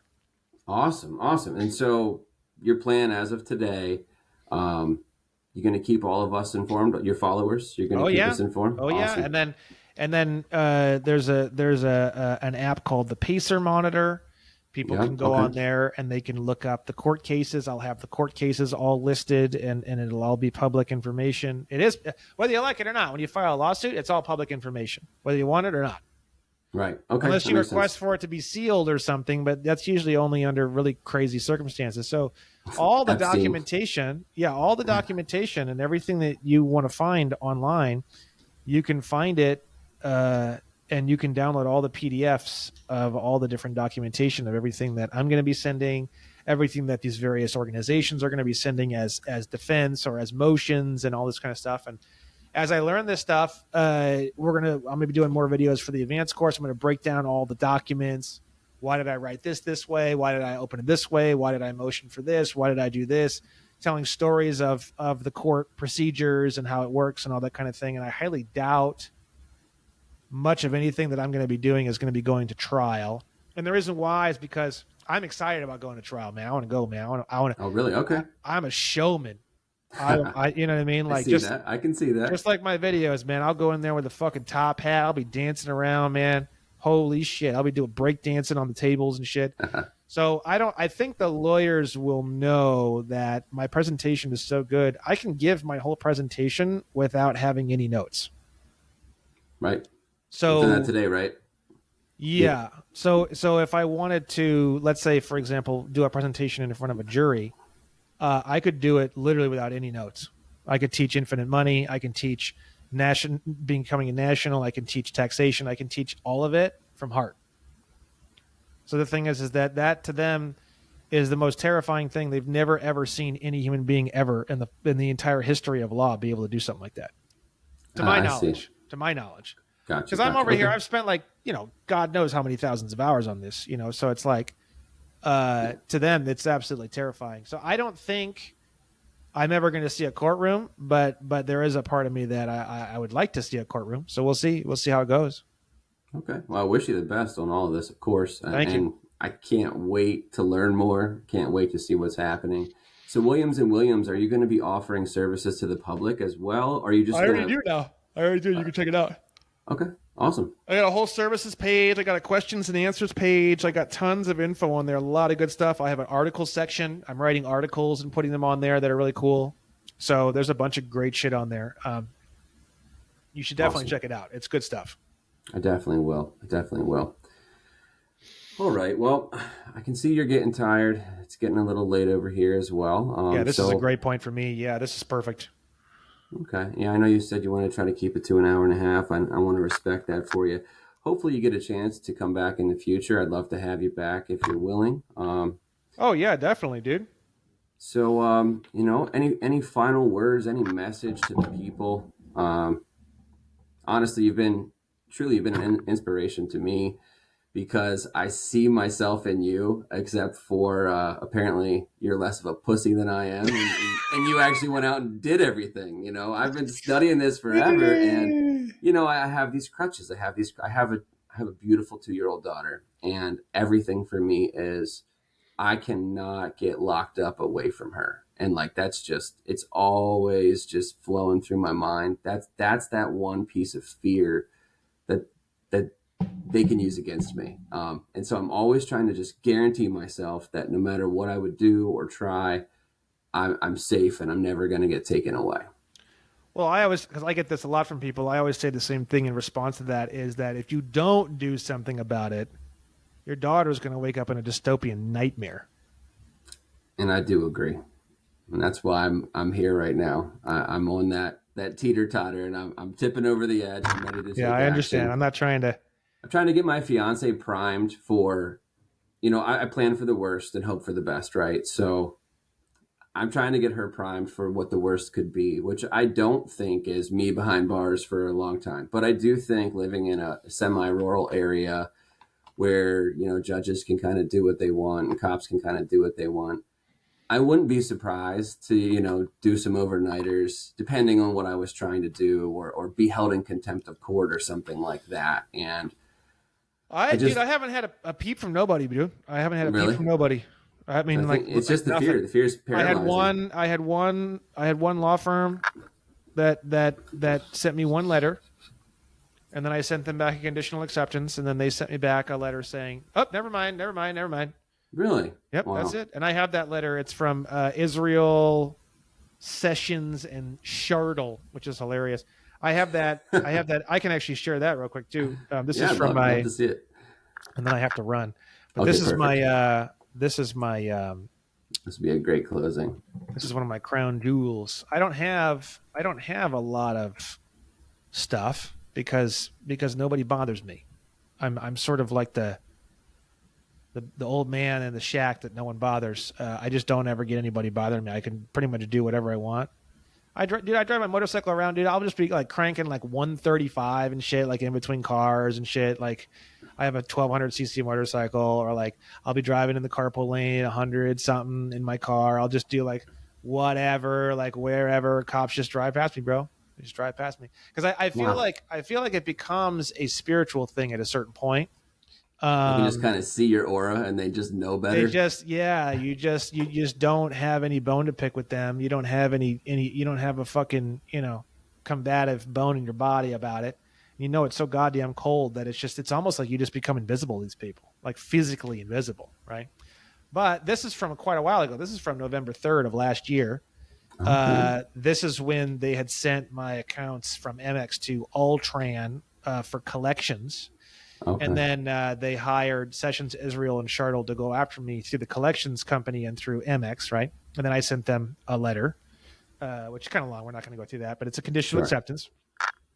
And they said here, dear Mr. William Sessions, Israel, and Chartle, LLC represents Alltran Financial, LP, Alltran, regarding the issues in your September 16, 2022 letter regarding relating to your American Express account placed with Alltran for collection. While Alltran denies any and all alleged wrongdoing, because I hit him with everything, Alltran has made the business decision to cease collection of the account. Alltran did not credit report the account. Okay.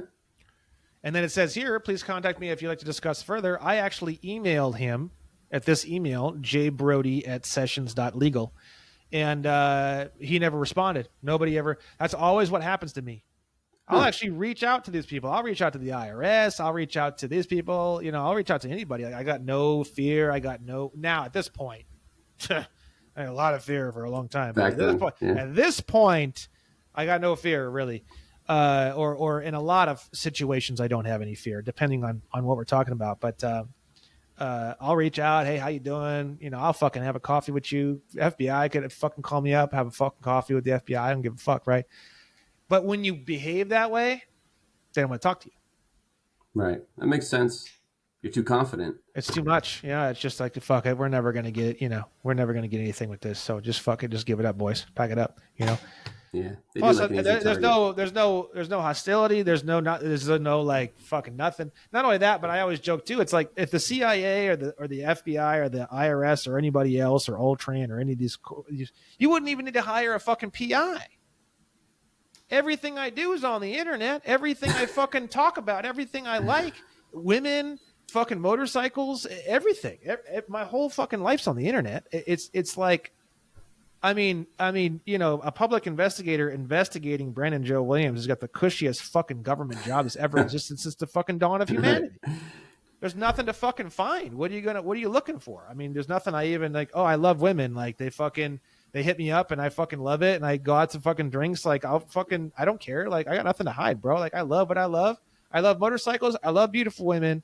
And honestly, I love California. It's pretty fucking simple. I mean, I don't live a complicated life. You know what I mean? So it's one of those things where, I feel like if you got nothing to hide and you fucking, follow me around, bro. I go and I pick up coffee. I go over here and get some food. I got a book I'm reading. Like I go out with some girls, go out with some friends sometimes. I mean, there ain't nothing to fucking look at. So be the most boring fucking investigation. You could do it at home with fucking like SpongeBob pajamas and a fucking, a mojito. You know what I mean? Like you don't even need to, you could order in for the evening. You know what I mean?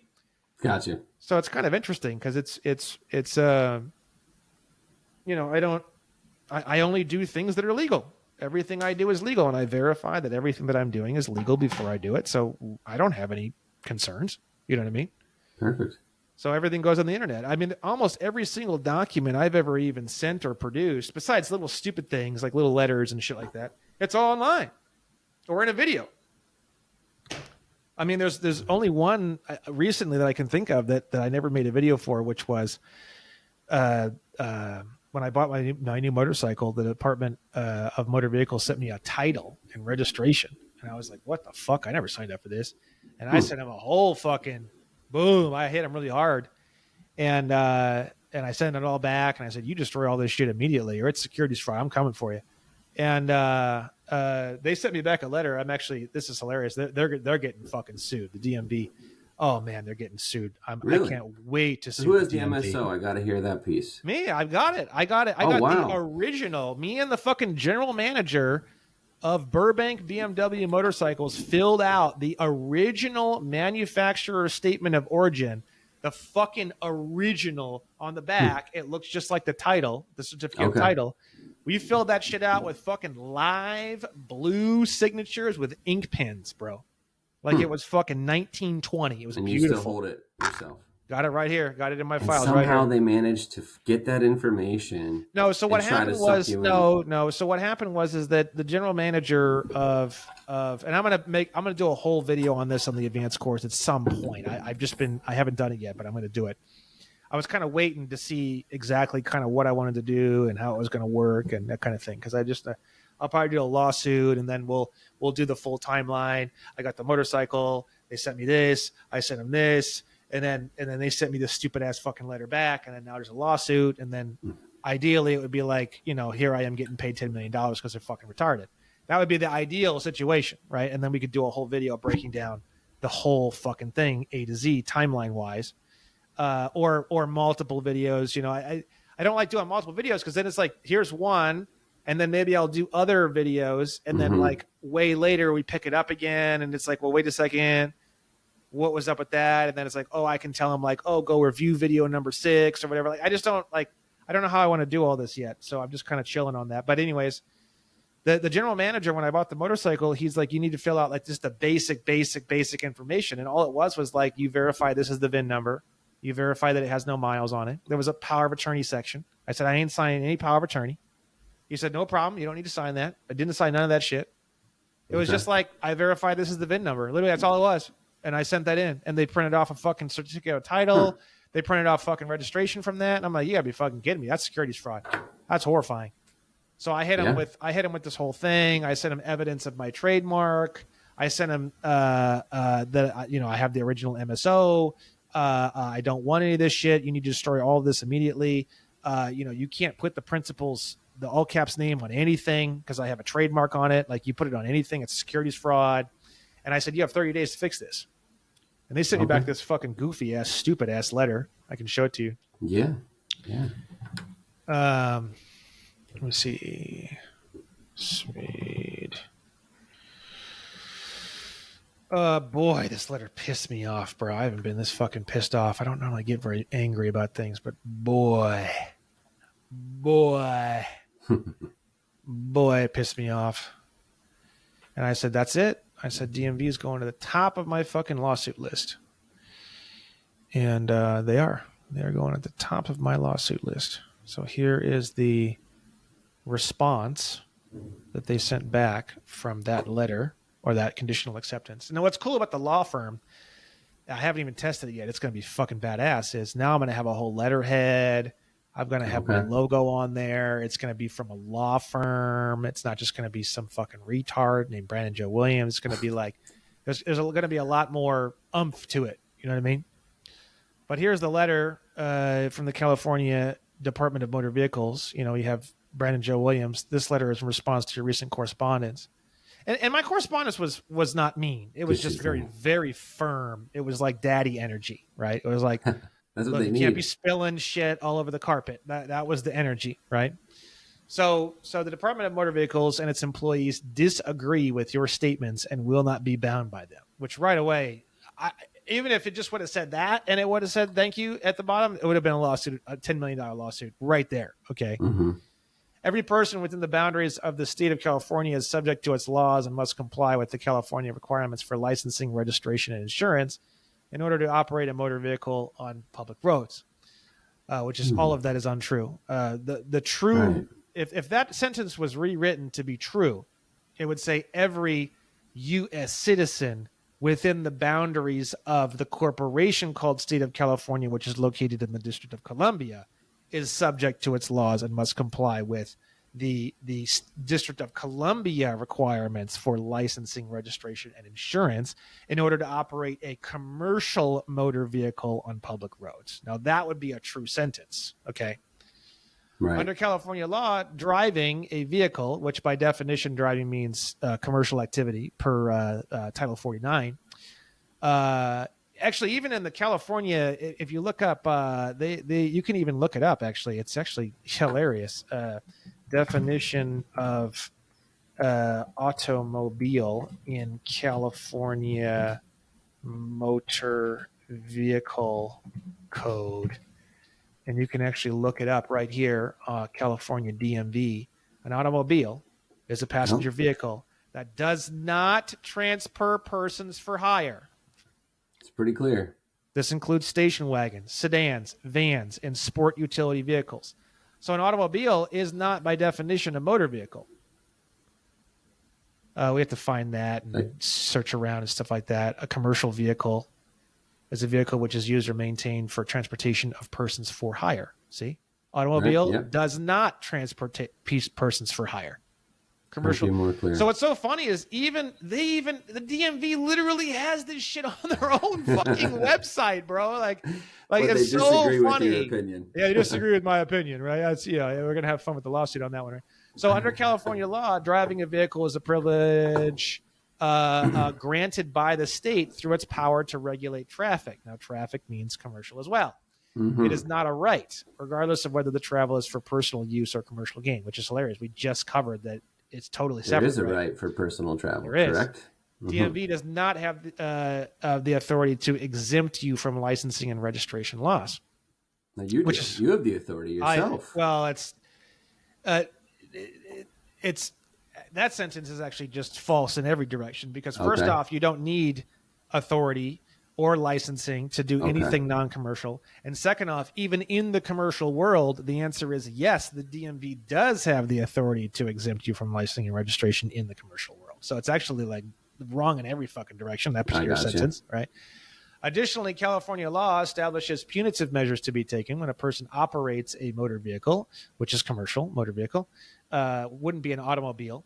Doesn't say automobile, which is hilarious that they actually even use the correct terms here. They're so stupid. You think they'd use different, incorrect terms. They actually use the correct terms in some of these areas, right? That's crazy. Without complying with licensing and registration laws, the person is subject to citation and or the vehicle is subject to impoundment by a law enforcement officer. This is the last correspondence you will receive from DMV concerning these issues. DMV will not expend any further resources responding to future correspondence. Now, this is the most important part. That's crazy. Who sent me this? Look at this. Customer care section, customer service division, Department of Motor Vehicles. No information as to who sent me this because they know better. They know better. If someone would have put their name on this, I'd be coming after them too on a totally separate lawsuit. There'd be 2 lawsuits. So this was like a poorly manufactured bluff, basically. Yeah. So because they didn't put their name on it, they saved themselves a personal lawsuit that would have been them as an individual lawsuit, right? So that's why they don't put their name on any of this shit because they know better. They know better. Now, is that person most likely they have limited liability too? Most likely because they're operating under their own corporation. Yeah, but I would do it just for fun. I got you. Okay, just to make. I'm at the point now where I'll tell you what, man. Once I learn how to do all this shit, boy, I so much as even get. If I say 30 days, I'm filing a lawsuit on day 31. I'm going down there. I got a coffee in my hand, man. I'm just having a blast. You know what I mean? Yep. That's where I'm headed. I can't wait to watch that show. And I mean, well, it gets more really interesting because you also got to think too. Like when I win against the DMV, which is going to be like about as difficult as eating a ham sandwich.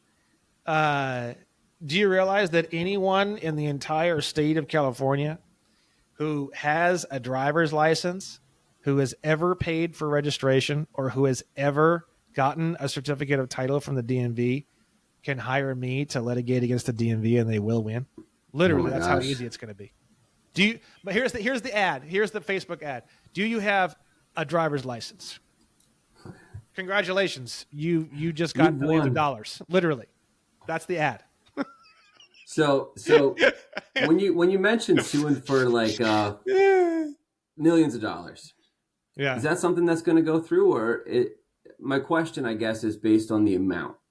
Well, there's insurance involved, and the insurance will only pay out so much, and then if you can't get them to pay you, you can actually go to the sheriff's office, and I could roll up on the DMV and just start taking computers, start taking fucking trucks. Yeah. Oh yeah. This is going to be fucking beautiful, bro. I can't wait. I really can't wait. Buildings. Just close the building down, kick everybody out. This is my building now. Chain. Padlock it. And then you land patent it, and then you can legally burn the fucking thing to the ground. Oh my God. All right. So this, I cannot wait to see this in whole action. thing is just, you know, the how far this goes and how deep this goes and how far you can take this is. It gets crazier every day, bro. It gets crazier every day. Well, but it again, seems like you're prepared to go the distance, right? Well, the real truth is that I had to clear up for myself, and I have to, because I have to teach this, right? It's like the real truth is, as you can tell, this isn't like Nazi energy. I joke about the burning it to the ground. I mean, I'd be laughing the whole time. I wouldn't really be like, you know, like fuck the DMV, like I'm burning. Right. Like everybody's got to get out. Like, hey, you guys, hey, you there with the fucking box with all your shit in it? Like, come over here, have a beer with us. Help us burn this building to the ground. You hated this fucking job anyways. You know what I mean? Like, fucking, come on. You're the one who's going to set the fire. Let's go. Come on. You know, I'd be grabbing the fucking employees and they'd be a part of it. You know, it's like, it's not a spiteful thing. You know what I mean? I like that about you. I like the message that you've delivered, you know, the Amnesty Coalition. I think that it makes sense. You know, the quote that you normally use from Sun Tzu, would leave your enemy a bridge to retreat over. Build your enemy a golden bridge of which they can retreat over. Yeah, I forget the exact wording, but yeah, golden bridge. It's a golden bridge. Golden bridge. There we go. Yeah. I think it makes a lot of sense, especially when you have these individuals who've been in power for so long. They have so many resources at their fingertips. If you try to bully them... But these people don't even know, bro. These people don't even know it's on their own fucking website. That's pretty sad. That's why I'm telling you, like, that this daddy energy. Excuse me, it's the daddy energy. That's what it is. It's daddy energy. I gotcha. Because it's like these people legit like don't know, bro. Like they legit don't know. So it's like there's so much anger and hostility, and I'm always like, I have fucking clients now at W&W with Williams & Williams, and I had a guy fucking call me today at 9 a.m. and he's fucking pissed off at the fucking passport office and all this, and he was meditating most of the day trying to calm down. And I called him and I go, yo, brother, you need to really step into daddy energy. You know, parents are going to have a lot easier time, I think, with a lot of this stuff. Like you being a new dad, because you're stepping into daddy energy. That's what it is. Like you wouldn't go on the playground and just start beating the fuck out of kids with like a crowbar. Do you know what I mean? Like, but that's a lot of the energy that people have in this area, in this arena. You know, they want to go in there and like they want to start. You know, they would love nothing more than to take like a pocket knife and just jam it into someone's fucking throat and like watch them die on the floor. There's a lot of anger here. You know what I mean?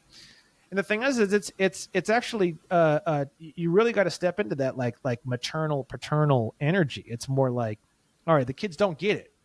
The kids don't get it, dude. They don't get it. Let daddy help you figure out where this went wrong. Yeah. They don't get why you close the door. You know what I mean? They run outside and then the fucking door's open. Okay. What are you going to do? You're going to go break their fucking legs? You know what I mean? Because they left the fucking door open? You know what I mean? It's the same thing. And most of these people are just employees. So really we're just trying to... And they hate it. They hate their job. They hate their existence. So they're actually... It's very easy to get these people on your side, bro. Because they want to see this company burn down. They would love it, bro. If you were like, "Hey, we're going to burn the DMV to the ground next week," they'd all be there, bro. They'd be cooking their fucking hot dogs on it. Now they'd be worried, obviously, like they're going to lose their job. But besides that, if it wasn't for the money, like, look, with what we're doing, you could teach these people infinite money, bro. Like, I was going to say, here's infinite money, bro. And then they're like, bro, I can't wait. I'm setting this place on fire at that point. You know what I mean? Like, give me the fucking gas can. You know what I mean? So you know, it ain't hard. I don't think it's fucking hard. It ain't fucking hard. Like, you got to think. You got to think. If they don't want to hear it, don't fucking talk about it. That's rule number one. If they do want to talk about it and they're really hostile toward it, then don't talk about it. And I usually don't even talk about it unless they bring up something that fucking, you know, like the girl at the passport office who was like, I've seen some of these over the years and I think it's really fascinating. Okay, great. Now I want to talk about it. Or fuck taxes. I don't want to pay taxes anymore. Like, why the fuck I got to pay taxes? Like, okay, I got to talk about it. You know what I mean? Mm-hmm. But I usually don't like just bring it up to people and shit. Like, I don't really like just randomly just bring shit up to people. There's always some, and a lot of it comes down to a lot of the training I've done with like Zanparian on seduction of women, right? Mm-hmm. Like women love to be seduced. They want to be seduced, right? But you need an opening. You need some kind of an invite. So you're sitting across the table at a bar and you see a woman and she kind of looks at you and she kind of like, you know, and she kind of looks down and she's kind of like smiling. You know what I mean? That's an invitation. You know what I mean? Yep. So it's sort of like, but a bunch of women that are having girls' night and they're all hanging out together having wine, they don't want you to fucking bring your dumb piece of shit ass over and fucking bother them. Do you know what I mean? Yep. Unless 100%. there's some kind of an invitation. You know what I mean? And you can kind of like roll up on a girl and be like, hey, like just wanted to say hi, like, you know, you're cute, and then you just dip out, right? Which Zampirian calls that like planting seeds, right? Right. Okay. You can plant seeds, but you're like, you're in and you're out. You're in and you're out. You're in and you're out. And then like you're in and you're out, and then like a half an hour later, you get the invite, right? The invite is when you actually engage. The first engagement wasn't really an engagement. It was just, oh my God, what a cute ring you have there. Like, and you don't, that's it. You're gone. You know what I mean? Like that's like planting a seed, right? And then, you know, 5 minutes later or 20 minutes later, she comes up to get a drink.